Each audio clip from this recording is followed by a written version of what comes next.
when I was growing up, I idolized Jim Valvano, who was a basketball coach for North Carolina State University. And he's gone on and he's passed on now. And he started the Jimmy V Cancer Foundation and all of that kind of stuff. But his speech for the ESPYs one year is something that you really should go see. And he talks about never giving up.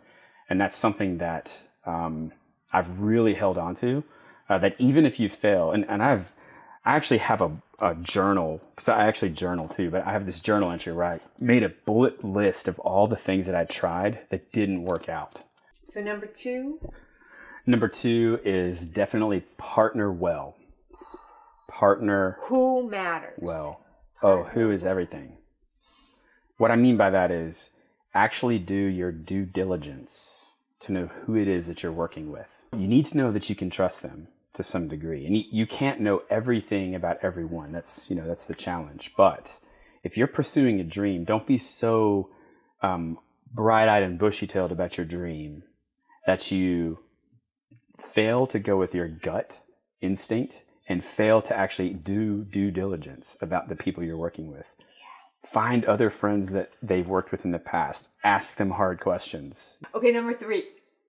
Your third piece of advice. Third piece of advice is understand that if you're working with people, that you're going to have problems and you need to plan for how you're going to deal with conflict.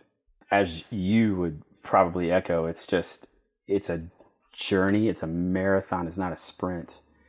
And I think when you're starting something, it's quite possible that when you start something that you've only seen, 5% of the picture, even though you think you see 100% of the picture. And as you go, you're going to learn that you don't know very much.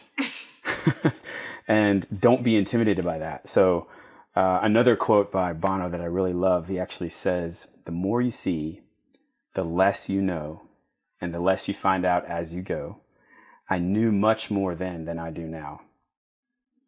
And what I love about it is there's kind of a humility to it where even though a lot of times what it takes to start something is, I think I have a good idea. Yes, some level of confidence. Yes. Assertiveness. You have pride in that idea. Some courage. And you need to. Otherwise, why start anything? Why would I try to sell you something if I don't believe in it?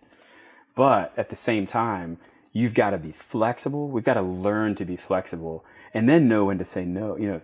All of that flexibility needs to come into play, but just be willing to learn, and stick with it, even though you don't know everything coming into it. You don't know what you don't know.